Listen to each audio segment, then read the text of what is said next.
Hello everyone, welcome to my YouTube channel live with CHO. तो आज हम लोग डिस्कस करेंगे इम्यूनाइजेशन शेड्यूल। इम्यूनाइजेशन शेड्यूल आप सभी को पता है, आप सभी ने पढ़ा है, जितने भी मेडिकोज हैं। कई लोग इसको प्रैक्टिकली कर भी रहे होंगे, कई पढ़ भी रहे होंगे, और कई लोगों के एग्जाम में बहुत सारे क्वेश्चन इम्यूनाइजेशन शेड्यूल से रिलेटेड आते हैं। तो इसीलिए आज हम लोग डिटेल में इम्यूनाइजेशन शेड्यूल को डिस्कस करेंगे कि कौन सी वैक्सीन कब लगती है, किस एज ग्रुप को लगती है, किस रूट क्या होता है उस वैक्सीन का, कौन सी साइट होती है, किस डिसीज से वो प्रिवेंट करती है।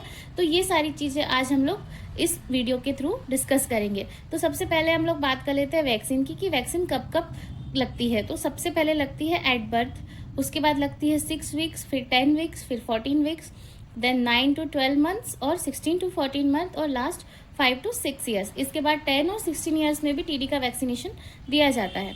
बट आप आसानी से याद रखने के लिए याद रख लीजिए 1.5 महीने, 2.5 महीने और 3.5 महीने, और फिर नेक्स्ट है 9 महीने।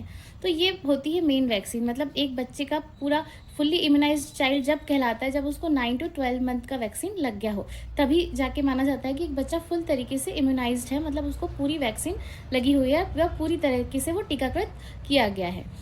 तो सबसे पहले हम लोग बात कर लेते हैं कि एट बर्थ पे कौन सी वैक्सीन लगती है। एट बर्थ यानी कि जिसको हम लोग 0 डोज भी बोलते हैं, मतलब जो बर्थ के टाइम पे लगती है वो कहलाती है 0 डोज। तो 0 डोज के टाइम पे 3 वैक्सीन दी जाती है बेसिकली, बीसीजी, ओपीवी और हेपेटाइटिस।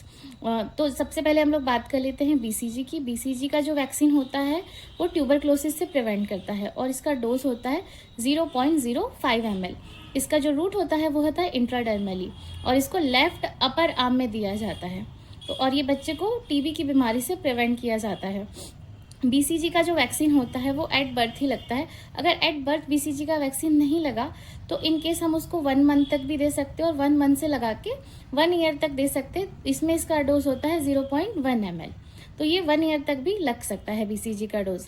मैंने आपको याद हो जाए इसलिए एक शॉर्ट का एक फॉर्मूला थोड़ा सा बनाया है। ये थोड़ा वियर्ड है बट आपको हेल्प करेगा। इसका सीधा सा फॉर्मूला है भौ भौ, मतलब बी से बीसीजी, ओ से ओपीवी, एच से हेपेटाइटिस। तो ये 3 वैक्सीन आपकी कंप्लीट हो गई। सबसे फिर नेक्स्ट आते हैं ओपीवी। ओपीवी मतलब oral polio vaccine. Oral polio vaccine जो कि हम 2 ड्रॉप्स देते हैं बेबी को, ओरली देते हैं, रूट माउथ के थ्रू देते हैं, और ये पोलियो की डिसीज से बेबी को प्रिवेंट करता है। ठीक है, फिर नेक्स्ट आते हैं हेपेटाइटिस की वैक्सीन पे। Hepatitis B. हेपेटाइटिस बी की वैक्सीन क्या करती है, बेबी को जॉन्डिस से प्रिवेंट करती है, और इसका जो डोज होता है वो 0.5 ml होता है। इसको इंट्रामस्कुलरली दिया जाता है, और लेफ्ट थाई में लगाते हैं, एंटेरोलैटरल साइड में, मिड थाई में। ठीक है, तो ये होती है 3 वैक्सीन जो कि एट बर्थ बेबी को दी जाती है। और हेपेटाइटिस के केस में आपको एक चीज़ ध्यान रखने की ज़रूरत है, वो ये कि जो हेपेटाइटिस का वैक्सीन है फर्स्ट 24 आवर्स में ही दिया जाता है। अगर इस फर्स्ट 24 आवर्स में बेबी को हेपेटाइटिस का वैक्सीन नहीं लगा तो फिर इसको नहीं दिया जाता। तो ये चीज़ एक बार आप याद रखिएगा कि हेपेटाइटिस को सिर्फ एट बर्थ में 24 आवर्स के अंदर ही लगाया जाता है। तो ये वैक्सीन आपको क्लियर हो गई कि बर्थ के टाइम पे आपको 3 वैक्सीन दी जाती है। अब नेक्स्ट आते हैं हम लोग 6 वीक्स। 6 वीक्स मतलब जब तक बच्चा 1.5 महीने का हो चुका होता है। तो आप इसको इजीली याद रख लीजिए, 1.5 महीना, 2.5 महीना और 3.5 महीना। तो ये तीनों ही डोज के बीच में 1-1 महीने का गैप रहता है। तो जो 1.5 महीने पे जो वैक्सीन लगती है उसको 6 वीक्स बोला जाता है। इसमें बेसिकली 5 वैक्सीन लगती है। ये मैंने एक शॉर्ट में एक फॉर्मूला बनाया है, रॉफ। रॉफ मतलब आर से रोटा, ओ से ओपीवी, पी से पेंटा, पी से पीसीवी, और एफआईपीवी फर्स्ट। एफआईपीवी फर्स्ट क्यों, ये मैं आपको आगे की वीडियो में बताऊंगी। तो सबसे पहले हम लोग बात कर लेते हैं रोटा की। जो रोटा का जो वैक्सीन होता है वो बेबी को रोटा वायरस से होने वाली डिसीजेस से बचाता है, जैसे कि डायरिया, डिसेंट्री, और बहुत सारी डिसीजेस होती है, डिहाइड्रेशन। ये सारी चीज़ों से रोटा का वैक्सीन बेबी को प्रिवेंट करता है। इसको 5 ड्रॉप्स देते हैं, ओरली देते हैं, बाय माउथ देते हैं। रोटा के 3 डोज दिए जाते हैं, 6 वीक्स पे, 10 वीक्स पे और 14 वीक्स पे। फिर नेक्स्ट आता है ओपीवी। ओपीवी यहाँ पे फर्स्ट डोज जो बर्थ के टाइम पे लगता है उसको हम लोग 0 डोज बोलते हैं, और जो 1.5 महीने यानी कि 6 वीक्स पे जब वैक्सीन लगती है तो उसको फर्स्ट डोज कहा जाता है। तो ओपीवी फर्स्ट में 2 ड्रॉप देते हैं, ओरली देते हैं और बाय माउथ देते हैं, और जैसा मैंने आपको ऊपर बताया कि इसको पोलियो की डिसीज से प्रिवेंट करता है। तो अब नेक्स्ट वैक्सीन आती है पेंटावेलेंट। पेंटावेलेंट वैक्सीन जो होती है वो 5 वैक्सीन का कॉम्बिनेशन होता है, जिसमें कि diphtheria, tetanus, pertussis, hepatitis B, haemophilus influenza, HIV जिसको हिब भी बोला जाता है। तो ये 5 बीमारियों से बच्चे को प्रिवेंट करती है। इसका जो डोज होता है 0.5 ml होता है। इसको हम लोग इंट्रामस्कुलरली देते हैं और लेफ्ट थाई में देते हैं। फिर नेक्स्ट वैक्सीन आती है PCV फर्स्ट। PCV फर्स्ट यानी कि निमोनोकोकल कॉन्जुगेटेड वैक्सीन। नाम से ही पता चल रहा है कि निमोनिया की बीमारी से बच्चे को प्रिवेंट करती है और इसका भी डोज होता है 0.5 ml और ये इंट्रामस्कुलरली बच्चे को दी जाती है, बट ये राइट मिड थाई में दी जाती है। तो यहाँ पे ध्यान रखिएगा कि पेंटावेलेंट जो है वो लेफ्ट थाई में देते हैं और जो PCV है वो राइट मिड थाई में दिया जाता है। फिर नेक्स्ट वैक्सीन आती है FIPV, fractional inactivated polio vaccine, जो कि इसका डोज होता है 0.1 ml। इसको इंट्राडर्मली दिया जाता है और ये पोलियो की बीमारी से बच्चे को प्रिवेंट करती है और इसको राइट अपर आर्म में दिया जाता है। तो टोटल 3 इसमें इंजेक्टेबल वैक्सीन होती है और 2 ओरल वैक्सीन होती है 6 वीक्स यानी कि 1.5 महीने। अब नेक्स्ट आ जाते हैं हम लोग 10 वीक्स। 10 वीक्स यानी कि 2.5 मंथ पे कौन कौन सी वैक्सीन लगती है। 2.5 मंथ पे जब वैक्सीन लगती है तो उसको हम लोग सेकेंड डोज बोलते हैं। इसमें सिर्फ एक ही इंजेक्टेबल वैक्सीन रहती है, बाकी 2 ओरल वैक्सीन रहती है। तो अब इसमें R से, इसका भी मैंने एक शॉर्ट फॉर्म बनाया है रॉप। रॉप से आपको याद रहेगा R से रोटा, O से OPV, P से पेंटावेलेंट। रॉप मतलब सबसे पहले बात कर लेते हैं रोटा। रोटा मैंने आपको ऊपर ही बताया था, 5 ड्रॉप्स देते हैं, ओरली देते हैं और बाय माउथ देते हैं, जो कि रोटा वायरस से प्रिवेंट करता है। रोटा वायरस से होने वाली डिसीजेज जैसे कि डायरिया, वॉमिटिंग और डिहाइड्रेशन जो बच्चों में हो जाता है, उन सारी बीमारियों से रोटा की जो वैक्सीन है वो प्रिवेंट करती है। और इस टाइम पे रोटा का सेकेंड डोज दिया जाता है 10 वीक्स में। फिर नेक्स्ट आते हैं OPV। OPV second. OPV second आपको पता है, OPV मतलब ओरल पोलियो वैक्सीन, जो कि 2 ड्रॉप्स दी जाती है, ओरली दी जाती है और बाय माउथ दी जाती है, जो कि पोलियो की बीमारी से बच्चों को प्रिवेंट करती है। फिर नेक्स्ट आती है पेंटावेलेंट। पेंटावेलेंट जैसे फर्स्ट डोज लगा था 6 वीक्स में, अब सेकेंड डोज लगेगा 10 वीक्स में। पेंटावेलेंट सेकेंड सेम है, 0.5 ml का डोज रहता है, इंट्रामस्कुलरली देते हैं, 5 तरीके की बीमारियों से बचाती है और लेफ्ट थाई में इसको दिया जाता है। तो ये आपको यहाँ तक क्लियर हो गया होगा कि 10 वीक्स में 2 ओरली रहती है और 1 इंजेक्टेबल वैक्सीन रहती है। फिर नेक्स्ट आते हैं हम लोग 14 वीक्स पे। 14 वीक्स यानी 3.5 महीने। और ये भी याद रखिएगा कि कोई भी वैक्सीन लगी हो उसके बाद जो नेक्स्ट वैक्सीन है, जैसे 10 वीक्स के बाद 28 दिन के बाद ही नेक्स्ट वैक्सीन लगेगी, तो आप डेट भी का भी ध्यान रखिएगा। फिर नेक्स्ट आते हैं हम लोग 14 वीक्स यानी कि 3.5 महीने पे। 3.5 महीने में सेम रिपीट होगा जो हम लोगों ने 6 वीक्स पे लगाया था। जो डोज हम लोगों ने 6 वीक्स पे लगाए थे, same as it is dose हम लोग को 3.5 महीने में भी लगाने हैं। बस एक चीज़ डिफरेंट होती है कि जो 10 वीक्स में जो डोज लगती है उसमें सिर्फ एक ही इंजेक्टेबल रहता है, और जो 3.5 महीने और 1.5 महीने में जो डोज रहती है उसमें कम से कम 3 डोज इंजेक्टेबल रहती है। और जो 10 वीक्स रहती है उस 10 वीक्स में FIPV और PCV ये 2 वैक्सीन नहीं दी जाती। अब 10 वीक्स में जैसे पता ही है आपको, रॉफ लगता है। रॉफ में रोटा 5 ड्रॉप्स देते हैं, ओरली देते हैं, बाय माउथ देते हैं, जो कि रोटा से होने वाली बीमारियों से प्रिवेंट करता है। नेक्स्ट है OPV, जो कि 2 ड्रॉप्स दी जाती है, ओरली दी जाती है, पोलियो की बीमारी से प्रिवेंट करने के लिए दी जाती है, थ्रू माउथ देते हैं। नेक्स्ट वैक्सीन है पेंटावेलेंट। पेंटावेलेंट 0.5 ml देते हैं, इंट्रामस्कुलरली देते हैं और लेफ्ट थाई में देते हैं।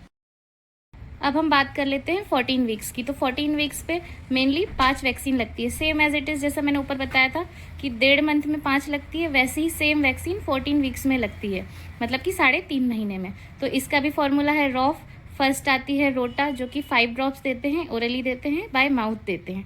फिर नेक्स्ट वैक्सीन है OPV, ओरल पोलियो वैक्सीन, जो कि 2 ड्रॉप्स देते हैं, ओरली देते हैं, बाय माउथ देते हैं। फिर नेक्स्ट है पेंटावेलेंट, मैंने ऊपर भी एक्सप्लेन किया था, एक बार फिर से बता दे रही हूँ। इसको 0.5 ml देते हैं, इंट्रामस्कुलरली देते हैं। ये 5 वैक्सीन का कॉम्बिनेशन होती है, जैसे कि डिप्थीरिया, पर्ट्यूसिस, टिटनेस, वुफिंग कप, हिब और हेपेटाइटिस बी, जो कि लेफ्ट थाई में दिया जाता है। नेक्स्ट आता है P से PCV, निमोनोकोकल कॉन्जुगेटेड वैक्सीन, जो कि 0.5 ml देते हैं, IM देते हैं और राइट मिड थाई में देते हैं, जो कि निमोनिया से प्रिवेंट करती है। फिर नेक्स्ट है FIPV second, fractional inactivated polio vaccine, जो कि 0.1 ml दी जाती है, इंट्राडर्मली दी जाती है और राइट अपर आर्म में दी जाती है। तो यहाँ हमारा 3.5 महीने तक के वैक्सीन कंप्लीट होते हैं। अब नेक्स्ट इसके बाद डायरेक्ट वैक्सीन जो लगती है वो 9 to 12 मंथ्स में लगती है। वैसे तो 9 मंथ में ही इसका लगना कंपलसरी होता है, बट इन केस अगर 9 मंथ में बच्चे को वैक्सीन नहीं लगी तो हम लोग उसको 12 मंथ तक भी वैक्सीन लगा सकते हैं। और इसी तभी माना जाता है कि बच्चा फुल्ली इम्यूनाइज्ड है। जब तक एमआर का वैक्सीन बच्चे को नहीं लगता है, एक जो चाइल्ड है वो फुल्ली इम्यूनाइज्ड नहीं माना जाता। तो जब हम लोग एमआर की बात करते हैं, मतलब कि इसका मैंने एक शॉर्ट बनाया MAP-F। तो ये जो है एमआर की जो वैक्सीन रहती है, एमआर की वैक्सीन मतलब मीजल्स रूबेला, इसका जो डोज होता है 0.5 ml होता है, सबक्यूटेनियसली दिया जाता है और राइट अपर आर्म में लगता है। ये हमको मीजल्स और रूबेला वायरस से होने वाले डिसीजेज से बचाता है, जैसे कि जर्मन मीजल्स, ब्रेन से रिलेटेड कोई इन्फेक्शन, एंसेफेलाइटिस, इन सारी डिसीज से एमआर का वैक्सीन प्रिवेंट करता है और ये बहुत ही इंपॉर्टेंट वैक्सीन होता है। एमआर के साथ ही विटामिन ए का भी डोज दिया जाता है, जो कि ओरली देते हैं। 1 लाख इंटरनेशनल यूनिट देते हैं 9 मंथ पे, जो कि बच्चे को नाइट ब्लाइंडनेस से प्रिवेंट करता है। ये बहुत ज़रूरी रहती है। फिर नेक्स्ट है पीसीवी बूस्टर। पीसीवी का भी इसमें बूस्टर डोज लगता है, निमोनोकोकल कंजुगेटेड वैक्सीन। ये 0.5 ml देते हैं, IM देते हैं और राइट मिड थाई में देते हैं। अब आते हैं FIPV थर्ड। अब जो FIPV है उसका थर्ड डोज मीजल्स के साथ दिया जाता है, तो इसको दिया जाता है 0.1 ml इंट्राडर्मली। अब इसमें चेंजेस क्या रहते हैं, आपने ऊपर देखा होगा कि जो FIPV है वो राइट अपर आर्म में लगता है और इस टाइम मीजल्स भी राइट अपर आर्म में लगा है, तो इसीलिए एक साथ 2 वैक्सीन तो दे नहीं सकते। इसलिए इस केस में जब मीजल्स लगता है उस टाइम FIPV थर्ड को लेफ्ट अपर आर्म में लगाया जाता है। तो इसमें आप कंफ्यूज मत होइएगा, जब भी FIPV पेंटा फर्स्ट और पेंटा थर्ड के साथ लगता है तब FIPV को राइट अपर आर्म में देते हैं, लेकिन मीजल्स के साथ जब वो लगता है तो उसको लेफ्ट अपर आर्म में लगाया जाता है। और 9 मंथ का वैक्सीन लगने के बाद ही एक चाइल्ड कम्प्लीटली इम्यूनाइज्ड माना जाता है। अब हम लोग नेक्स्ट बात कर लेते हैं 16 to 24 मंथ, मतलब जो 1.5 साल का जो वैक्सीन जिसको हम बोलते हैं, बेसिकली लगता 16 मंथ पे ही है, बट इन केस नहीं लग पाया तो 24 मंथ तक भी लगाया जा सकता है। इसमें MR का सेकेंड डोज लगता है। मीजल्स रूबेला का जो वैक्सीन होता है उसका सेकेंड डोज लगता है। इसका डोज सेम रहता है 0.5 ml, सबक्यूटेनियसली लगाते हैं और राइट अपर आर्म में लगाते हैं। इसके साथ विटामिन ए का डोज भी दिया जाता है, बट इस टाइम 2 लाख इंटरनेशनल यूनिट देते हैं, ओरली देते हैं, बाय माउथ देते हैं, जो कि बच्चे को नाइट ब्लाइंडनेस से बचाता है। फिर नेक्स्ट है, इसमें एक वैक्सीन जो लगती है वो है DPT first, diphtheria pertussis tetanus vaccine. First इसीलिए क्योंकि जो सेकेंड डोज है वो 5 ईयर में लगता है, तो इसलिए DPT फर्स्ट कहा जाता है। इसका जो डोज होता है 0.5 ml होता है, IM होता है और इसको लेफ्ट थाई में लगाया जाता है। फिर है OPV बूस्टर। OPV का जो बूस्टर डोज है वो 16 to 24 मंथ में लगता है। 2 ड्रॉप्स देते हैं, ओरली देते हैं, बाय माउथ देते हैं। तो आई होप यहाँ तक आपको क्लियर हो गया होगा।